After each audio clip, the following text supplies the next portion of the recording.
What is ETL? Let's understand ETL with a real-world scenario. Imagine a food processing factory. Raw ingredients arrive from multiple suppliers, but before anything enters the warehouse, it goes through cleaning, inspection, sorting, and quality checks.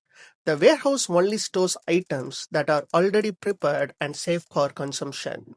This is the ETL mindset. Clean and shape the data before it enters the final analytical store. ETL stands for Extract, Transform, and Load. First, data is extracted from source systems, typically transactional databases, APIs, SaaS systems, or legacy applications. Then the data is transformed in a processing layer where rules are applied.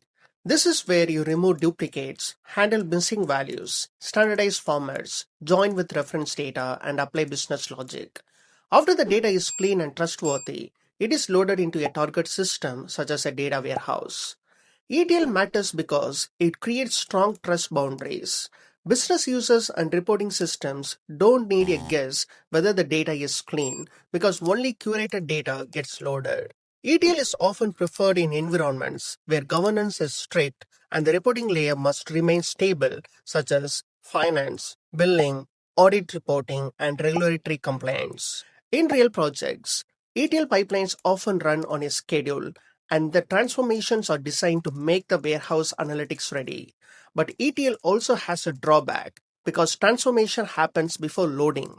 If business logic changes, you must have to re-extract the data again from the source. That can be slow and it can put load on production systems. As data volumes grow, ETL pipelines can become more rigid and cost to evolve.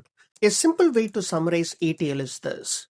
ETL prioritizes the data quality and stable reporting, but trades off flexibility and speed of change.